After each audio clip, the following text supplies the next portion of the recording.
Data protection and privacy teams are under more pressure than ever with new laws, AI oversight, data breaches, and the constant expectation to do more with fewer resources. That's why TrustArc built a modern privacy and data protection management platform powered by Arc Intelligence. It unifies your tools, automates the work that slows you down, and surfaces what matters most right when you need it. From guided quick actions to our intelligent assistant, Ask Arc, you get credible, contextual answers backed by expert research, not generic AI guesses. Finally, privacy that works the way privacy pros work. Learn how TrustArc helps teams move faster with confidence at trustarc.com/serious-privacy. That's trustarc.com/serious-privacy.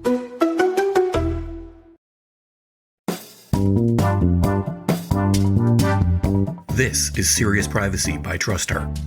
Here are your hosts, Paul Breitbart and Kay Royal. We all know that it is important to keep backups of our data just in case something goes wrong. A computer could crash, a phone gets stolen, a hard drive just doesn't function anymore. We've all been there. And that is of course also true for companies, no matter how large they are.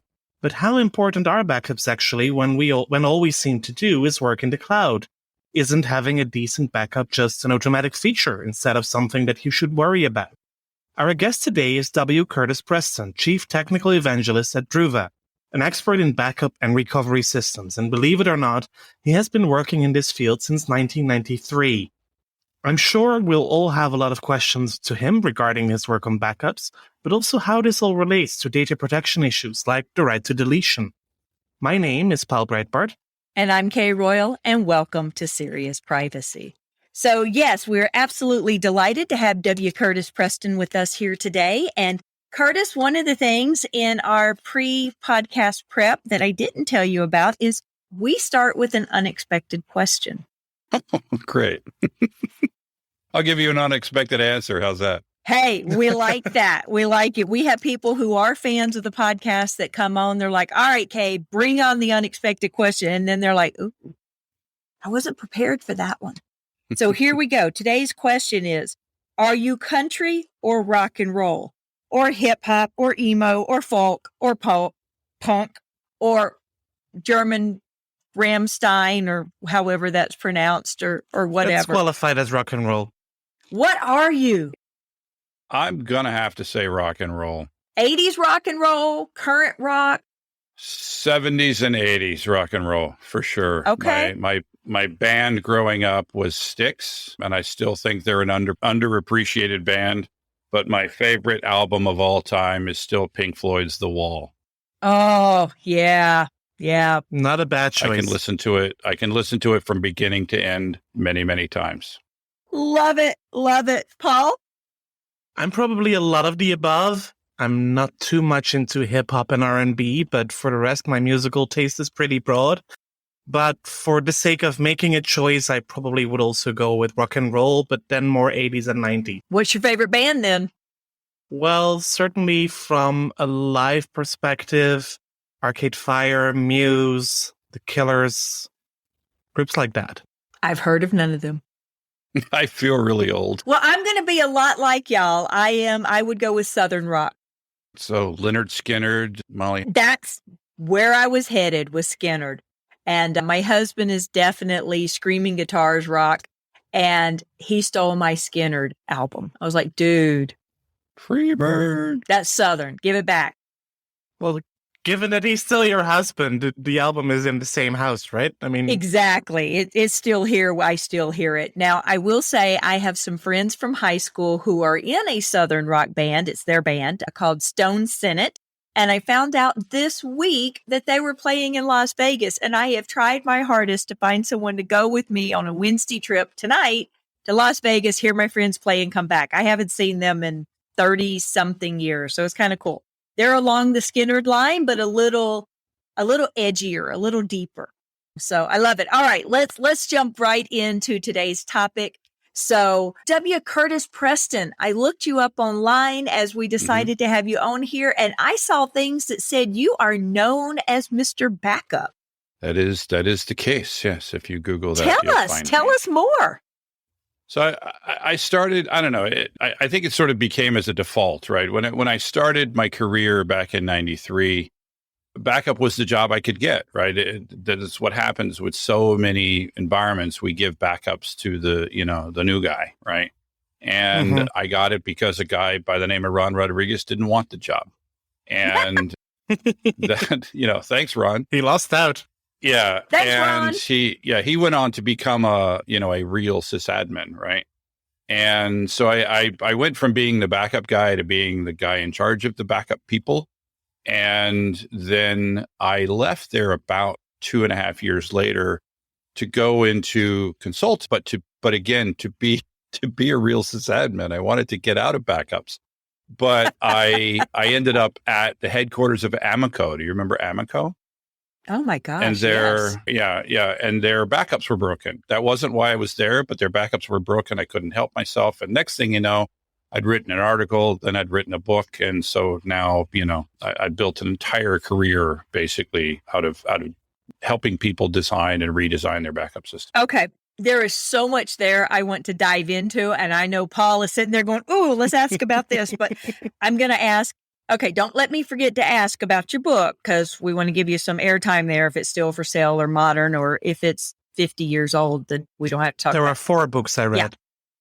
Yeah. See, there we go. We got to talk about that. But what I want to ask about is, what did backup look like in 1993? With the premise that my dad was in computers with the federal government. And then when he retired from the military, he became a computer consultant with them. And when he died about 18 months ago, we were cleaning out his house and I found a disc bigger than the picture on the screen I can show you, hanging in his garage. Right. Yeah, probably from a disc pack. Yeah. So what backup looked like when my very first backup was made to a 9-track tape. So for those that don't know what that looks like, that's, when you see an old movie with the big giant tape reels and the 2 reels, that's what a 9-track tape looks like. And on tape. Yeah, and on tape. And I want to make sure people catch that. Yes. And then the bulk of backups was tape until about the turn of the century, I'd say. I was going to say, not too long ago, right? Yeah. And basically we had a number of tape drives, 8 millimeter, 4 millimeter, and then the beginning of LTO. But basically I was at a $35 billion credit card company. And when I got there, we had like a handful of tape drives, mainly because I think the bulk of our data was actually in the mainframe, which I wasn't responsible for. But as I grew, as the data center grew, as I was there, we got more and more automation. We got a lot of tape libraries, right? And from a company called Spectra Logic, which is still around, and actually one of the few companies that still make tape. And basically it meant every morning someone was going and grabbing about 50 tapes and then putting them in a box and then handing that box to basically the equivalent of Iron Mountain to come and pick that up and take that, to where it needed to go. And then, God forbid, a DR, right? A disaster recovery. It meant grabbing that box of tapes back from them and taking it to a place that hopefully had the infrastructure to read them. Right. But yeah, it was 100% tape based. Yeah. I worked for a company that the head of security kept asking me if they could get rid of the tape backups. I'm like, "Do you have the equipment to read the tapes?" She's like, "No."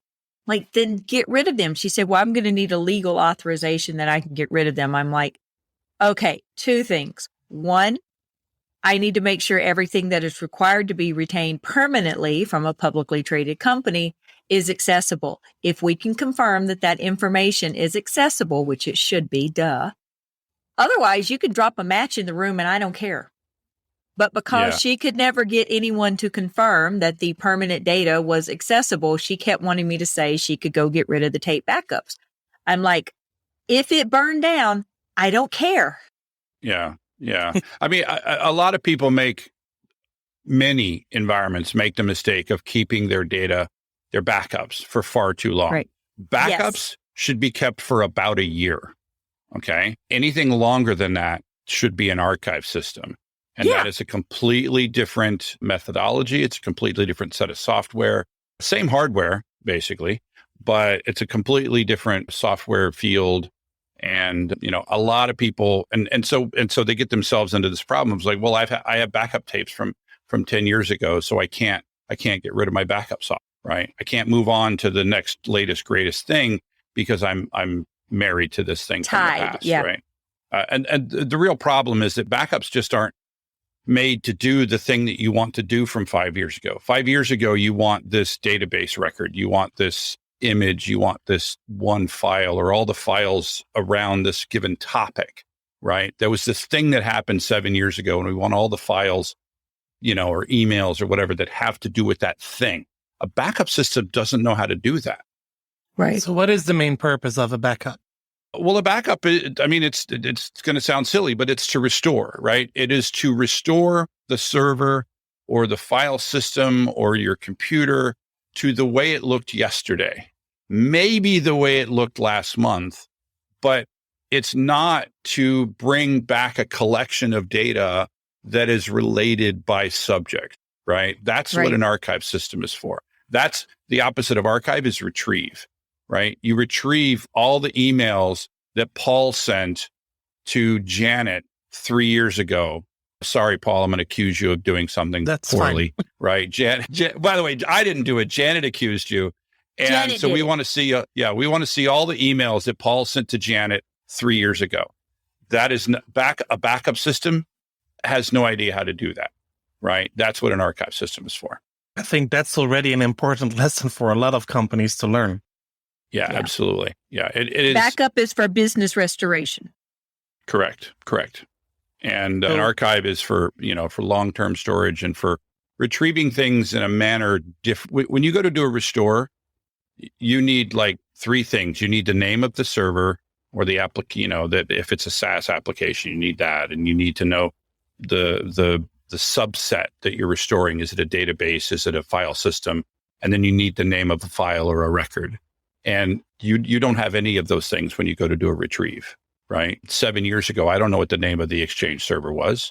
I don't even know, were we using Exchange 7 years ago? Yeah. And so, So anyway. We were using Linux, right? Yeah, absolutely. So would that also make a backup in principle unalterable, so it should stay intact and you cannot just take one piece out of the backup and get rid of that, but keep the rest of the backup? Yeah, and you're coming up on the topic of your it's the main topic of your podcast. I will say this, and if you read some of the articles that came out when GDPR first came out, you will see that I'm quoted in a couple of different places stating that this is an issue with backup systems in that the way backup is designed, with very few exceptions, the way backup is designed, it's designed to remember. It's really not very good at forgetting. And so if you think about the way backup is typically made, when you have a file system, you get a big dump of that file system. You get this big blob of data. When you get a database where there might be personal information stored in that database, that is a dump of that database into a blob. There isn't a way for that backup system to go into that blob of data, edit that blob of data without messing up the referential integrity of the backup, right? And so there are many backups of many systems that will not be able to satisfy what many people think of as a most basic requirement now, this idea of the right to be forgotten. And it's just a fact of the way that they're designed, right? There are some exceptions. I'll give you one of them. And thankfully, this is a good one. Salesforce, the way Salesforce is backed up is not done in a big blob, right? And Salesforce is a big place where this type of data would be held. Salesforce is backed up object at a time, like a record at a time. And if the backup system is designed this way, it could theoretically store each of those records as separate objects in the backup system and could then theoretically go in and surgically remove the records attached to a given record. That's a big if, and I'm just saying it's a possibility because of the way Salesforce is backed up. But most database systems are not backed up that way. They're backed up by essentially, a command similar to dump database. Yeah. Yeah. Yeah, I know that I quite often advise clients or anyone who asks about backups and deleting from backups is typically that's not a thing. You delete it. It's technologically infeasible in most cases. So what you do is you keep a list of people who requested to be deleted or whatever to be changed. And should you restore from backups, go through and redelete or rechange Right. that data. And then once a year has passed, it shouldn't be an issue because then the data has been completely overwritten, supposedly. Yeah. And this is another reason, by the way, to not keep backups longer than you need to keep them, right? The challenge there, and I have the same recommendation. The challenge there is how do you keep track of the things that you were supposed to delete, right?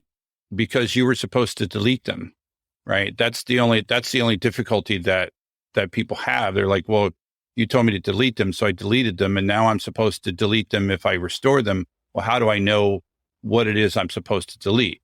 Because keeping a record of that is a violation. Yeah, you still have a good reason to keep the deletion request. I mean, deletion, luckily, under the GDPR, even though it is mentioned as a right to be forgotten, it is not forgetting completely. You are only allowed to delete the data that you can delete, and the deletion request itself, to be honest, is something that you need to retain, if not in your immediately accessible files, then in your archive, to at least be able to demonstrate that you've acted upon it.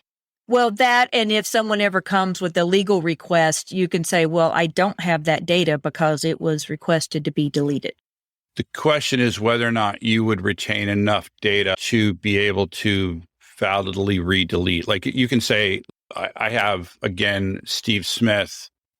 Which Steve Smith? Like how much data are you allowed to store in order to redo that deletion, I suppose, is the question. And to me, it's the complete request to be deleted. And how did you identify Steve Smith? I identified him this way. And so the way that you validated which Steve Smith was going to be deleted, those are the records that you keep. Yeah. So yeah, I would agree with that. And even at the same time, if you did not do that and you had to restore a backup, and that is how somebody's data ended up in your database again, I think you still have a perfectly defensible position if you get a complaint from the individual. You can explain, there was a problem, we had to restore the backup, and we did not know that we had to delete your data anymore because that was done prior to the backup being replaced. So even then, I think you would not be in too much problems if you have a proper record of why that backup was restored. Yeah, again, I agree with you. Good. What hasn't happened yet, though, is this hasn't been tested in courts, right? No, and that's and true. Also specifically the GDPR. I forget the name of the overall organization, but they haven't ruled on this issue, right? They are aware of this issue. They were asked about this issue 3 years ago. And they've issued guidance on it. But they haven't issued guidance specifically about backups. Nope. About what you can keep or not keep or delete or not delete within backups, at least as far as I've seen. No, that's true. And by the way, if they have, I really would love to see that because I've been watching for it. I haven't seen that either, and at some point it will probably come. But for me, this also stresses once again the need to make a clear distinction between backups on the one hand and your archives on the other hand. And your archives should be manageable, whereas the backups are not. Right. Completely different question, but what do you see as the biggest risks that we currently see with our data, especially when it comes to backups? I would say that it is ransomware that is specifically targeting the backup systems. It's pretty well acknowledged at this point that the biggest of the ransomware groups, which is Conti, is specifically targeting the backup system. In fact, they're doing it before they do anything else. So they go in and they exfiltrate the data and then they delete the data. They don't even bother encrypting it because they've exfiltrated it. And then they go and they delete the backup data and then they do their ransomware demand. And the problem and the reason why that is so possible is that you alluded earlier in the interview, you alluded to immutability.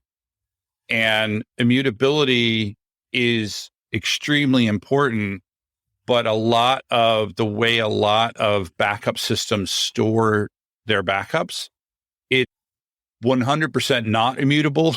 It's directly accessible as a file to a Windows-based file system. And so, I'm not like a Windows hater or a Linux bigot, but we all know that Windows is the primary target of most ransomware attacks. We're starting to see attacks against VMware and against Linux, but Windows is still the primary. And I think that's because Windows is still the primary.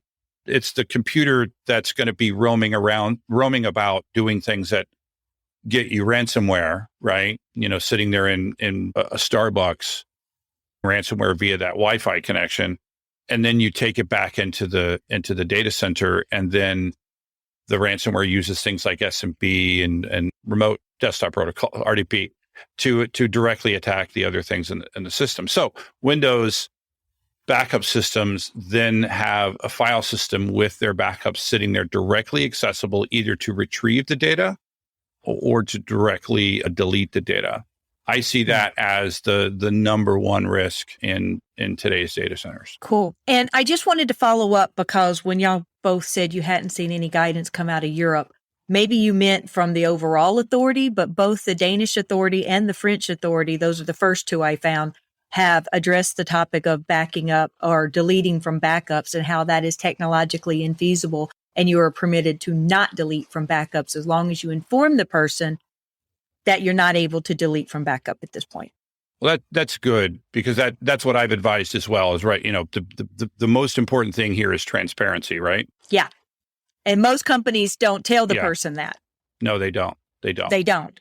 But I just wanted to, because I was sitting here going, no, I've seen guidance come out of Europe about backups. Maybe not from the EDPB.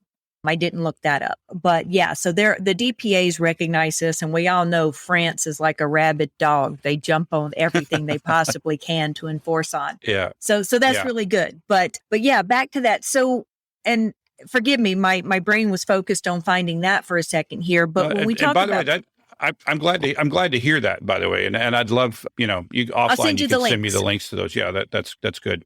Yeah, absolutely. But when we talk about, have we gone into disaster recovery? Not yet. Okay, perfect. I want to dive into that, if that's okay with you. Absolutely. Because a lot of companies don't recognize all the nuances of disaster recovery. They think about, well, if my data center is in an earthquake and it goes away, how do I restore business? That's not the only disaster. There could be disasters that occur just quickly for a blink or whatever. Right. There are a number of times when you might enact your DR system, one of which is actually, I'd say the primary reason lately has been a ransomware attack, right? That's in everybody's brain. Cyber insurance is through the roof. Right. And by the way, I want to make it clear, a ransomware recovery is not the same as a disaster recovery, but a DR is a subcomponent of it, right? You do have to do a DR when you do a ransomware recovery. It's just that you have to deal with a lot of other things. I want to be clear that a ransomware recovery is not the same as a disaster recovery, but a DR is a subset of a ransomware recovery. The unique thing I think about a ransomware recovery is that when you go to do the recovery, the disaster isn't over, right? So typically if you get a hurricane, an earthquake, I grew up in Florida, so a sinkhole, whatever, that takes out your data center, and you go to do a disaster recovery, the thing that caused the problem is gone. Is over, yeah. Right? But with a ransomware attack, the attack is ongoing. So there's a whole lot of things that you have to do to first figure out exactly. And also in a typical DR, it's really easy to go, well, those servers are toast. Right. I'm pointing. Right. I don't know if this is audio or video, but those servers are toast. Those servers are underwater. So those are the ones we need to restore. In a ransomware attack, you need to. You don't know. You don't know. So you have to first isolate. We actually had a really good guest on my podcast where that talked about it. And actually, interestingly enough, it was Spectralogic, that same company. That was they are a tape company. They got a ransomware attack, and his best estimate was it took them 2 weeks just to figure out what had been attacked, because they basically had to bring each thing online one at a time.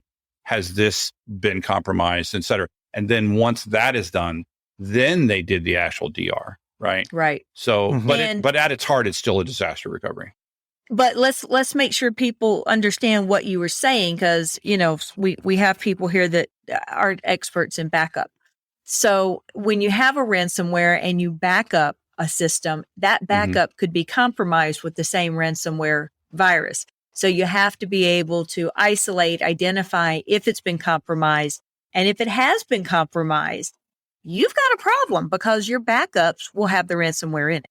Yeah. So there's a couple of different things there, right? So if you have, there's the initial infection, right? So that a server gets infected by the actual piece of software, the malware that's going to do the encryption and ransomware and stuff, right? That's one part of the infection. The other is once the actual encryption has happened. So if you've backed up a system that just happens to have the malware in it, the key, and it hasn't yet, enacted the payload, you just have to make sure you don't restore that software, that part of it, right? But if what you have is the backups that because some of these ransomware systems, they infect slowly over time. They do the encryption slowly over time. So if you've been backing up the system every day, what you have is a significant portion of that backup is essentially worthless. That's one problem. What I was speaking to earlier was that the backup server itself could be compromised. The backup server itself gets the ransomware that directly, just because you backed up the malware inside an image that's on your backup server, that doesn't compromise your backup server. At least it shouldn't. I can't imagine how that would execute itself. Right. What I'm talking about is it's directly attacking the server itself, usually via RDP or something like that. And then, or directly attacking the backups. The backups are often, we talked about earlier that the bulk of backups were tape. Well, the bulk of backups are now on disk. They're typically on target deduplication systems, which means it's a file server specifically designed to store backups that does this thing called deduplication, where it slices and dices the backups and looks for duplicate data and significantly reduces the amount of disks that you need. Well, that box is available via a file sharing protocol like NFS or SMB. That means it could also potentially be directly attacked. They don't even have to go through your backup server. They could directly attack that share, depending on how you set things up, right? So that was what I was talking about earlier was if the backup system itself is directly compromised, you may have no backup of the backup, right? So that's what I was talking about. I see that as the greatest risk because some of the biggest of the ransomware groups and potentially the smaller ones as well are directly targeting that backup system. They're not just sort of infecting it by chance. They know what the protocols are. They know what the ports are on the network, and they know how to identify a backup server of certain products, and they go directly after them. Okay. So is this, you talked about an increase that we see in ransomware. Is the increase also due to more vulnerabilities of people working from home or on the road more and more and less in the office? Absolutely. I think that there was a huge increase. There was a time. You remember the before times? there was a time when we all went into an office. Once upon a time, yeah. And you the look one at and only time Paul and I met, yeah. The like, for example, the company where I work, Druva, even though we're a cloud company, we have a corporate headquarters, and I'm a remote employee, but I was the exception back then. I would go into a corporate office, and the rest of the Druva employees would all be at desks, and we would all talk to each other. You look at now in the after times, and I'm still a remote employee, but I'm no longer the exception. And when I still visit the corporate office, but when I go there, it's not this mass concentration that it once was. So, and I think that so many other companies are just like that. And so all these people they're just trying to get their work done. And I think that they're no longer protected behind that corporate firewall that they always were. And I think that as a result, I think people are getting more viruses of all kinds and malware of all kinds. And then they get that. And then they go and visit the corporate office, or they connect to the VPN, and they're then able to spread that malware to other things in the data center. So yes, I do think the remote work world has definitely added that. One thing you just said resonates, the VPN. I read a few months ago, and I think Paul and I talked about it briefly through updates, that it was identified that VPN might not be the safest way to continue doing business, because most of them do it for developers working in a production environment or whatever. And it might not be the safest if the endpoints themselves are not protected. Well, I think if you look at, I don't know what a normal company looks like these days, right? but We don't still even exist? in vast generalizations. Right. Generally speaking, many companies are moving to SaaS, right? They're moving to Microsoft 365. They moved to Salesforce decades ago, Yeah. right? They're the original SaaS product. Their phone number is 1-800-NO-SOFTWARE. Great phone number, right? and so many, like, you look at so many core pieces of functionality have migrated to SaaS providers. And so I think that SaaS providers by default are going to assume you're on an insecure connection. And so they work that way. I think the problem is many on-prem systems don't assume that. They assume you're in the data center, right? And so now you're out here getting infected, and then you connect via the VPN, and boom, now you're in the data center. So I think I agree with you that we can no longer trust anybody, any systems. And by the way, there's an interesting idea. So there's a Reddit user called Snorkel42 who has a huge thread about things that you should be doing from a data security standpoint. And one of the things that he really talks about is preventing lateral movement, right? You should, as a person, you should be able to get to the servers that you need to get to do your job, and nothing else. And then and then the servers should be able to get to you, but not get to each other. Your servers should not be able to talk to each other. So there's a lot of things that I think we need to start doing that maybe we should have always been doing. Right. But, concept like least privilege and MFA, like if you're not using MFA like everywhere, you're not doing your job, right? We've for decades, and people are starting to hear it, but they're not listening. Starting to hear it. And I'll admit to being an MFA noob up until a few years ago. And I finally, a few years ago went to, and put MFA in, and I used Google Authenticator for where I could. And interestingly enough, because I had heard bad things about SMS authentication, right? So I used Google Authenticator wherever I could. And then I went and I changed phones and lost all my authentication because I didn't, because I was an MFA noob. Right. But yes, MFA everywhere. Yeah.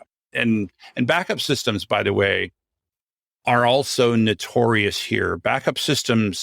The backup system is like the most powerful system in the data center. Why do I say that? It has direct root/administrator access to every server in your data center. And then historically, that was run by a person who had root/administrator on that box.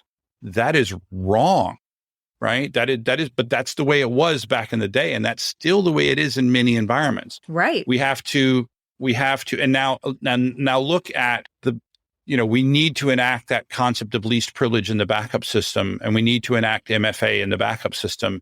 And we need to do it, if for no other reason, to limit the blast radius if one of those accounts gets compromised, right? Right. And, there are so many things that we need to be doing. And of course, I would be remiss to say, or you could use a service like the company that I work for, Druva, right, that is a SaaS-based system where there is no tech on site to attack. And it's a completely different technology, a completely different authentication system. And yes, we have MFA and all those things, and single sign-on and all that stuff as well, right? So at this point, if 10 years ago, people would say, why would you want to do backup as a SaaS, right? Why would you want to do it as a service? Now, I would say, if you've done it for everything else that mattered, if you can, then why wouldn't you want to? Give me your argument as to why you think that SaaS backup wouldn't work. Now, if you've got 10 petabytes in a T1 line, probably not going to work for you. But the laws of physics still apply. Right. But yeah, at this point, if you can hand this, nobody wants to do it. That's the thing. That's one thing that hasn't changed in 30 years of me doing this. Nobody wants to do the backups. No. And so, okay, then don't, right? Hand it to us. We want to do it. Well, I remember sending my InfoSec guy to test backups. And we always had to send a letter so they could get through security because they were going to go test them. And in one letter, I was playing a joke on my InfoSec guy, but he never read the letter. I said, and please, TSA, pull this guy out of your line and frisk him and treat him like he's doing something wrong because it would just make my day. And gave a little happy face. I thought he would read the letter, so I had the backup letter already ready to send him. He didn't. That's really funny. TSA opened the letter, looked at him, and said, "Are you friends with K Royal?"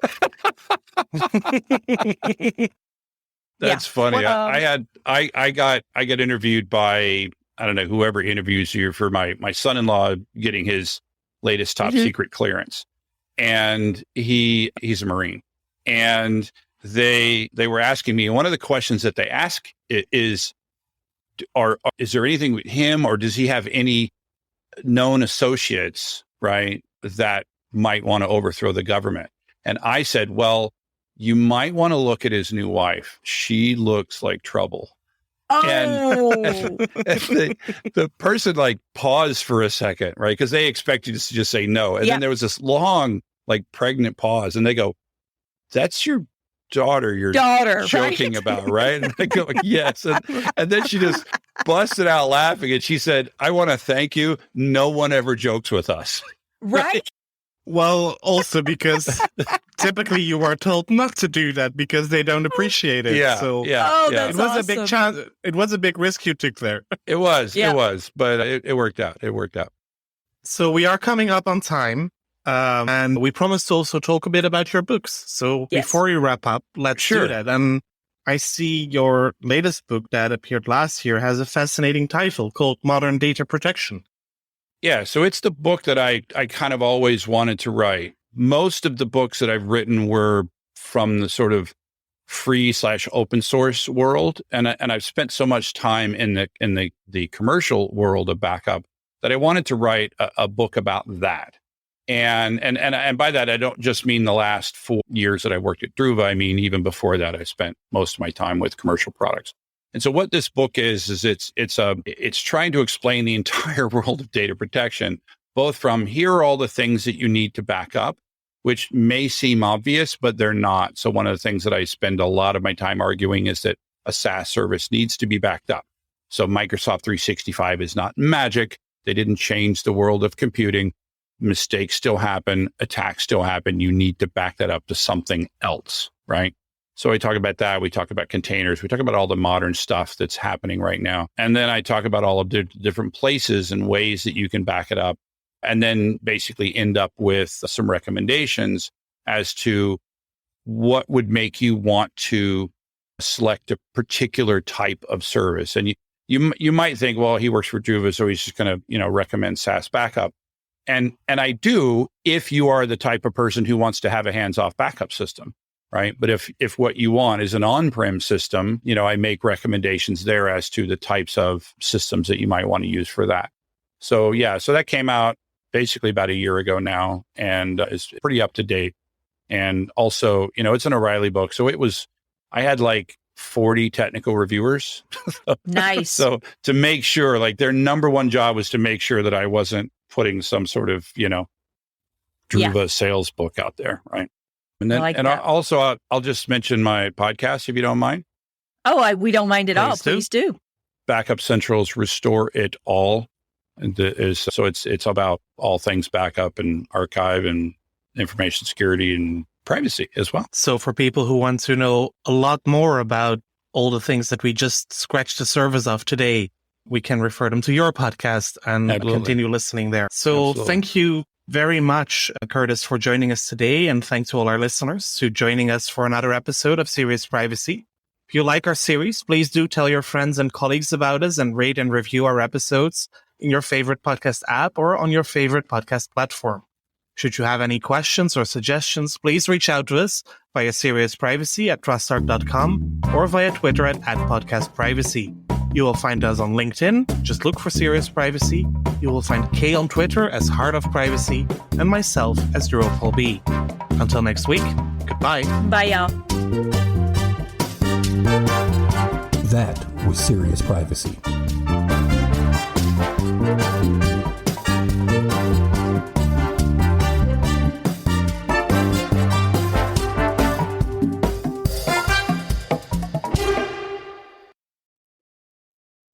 If you're a data protection or privacy professional, you already know the pressure. Non-stop regulatory change, AI oversight, internal demands, and the expectation to somehow stay ahead of it all. And the old patchwork of tools just isn't cutting it anymore. No. That's why TrustArc created a modern privacy management platform powered by Arc Intelligence. The TrustArc platform brings your workflows, evidence, research, tasks, and applications all together in one unified and intelligent workspace so you don't waste time digging, clicking, or context switching. With Ask Arc, your privacy assistant, you can ask plain language questions about laws, jurisdictions, or even your own program data and get credible, cited answers based on NIMBY research and more than 1,000 global laws. It's explainable, transparent, and purpose-built for data protection and privacy. So if you need to add a vendor, create a cookie banner, or start an assessment, quick actions take formally complex tasks, turn them into bite-sized guided workflows to save you time. It's a platform that thinks like you, works like you, and helps you move faster with confidence, whether you're a seasoned DPO or you're just getting started. See how modern privacy gets done. Explore Arc at trustarc.com/serious-privacy. That's trustarc.com/serious-privacy.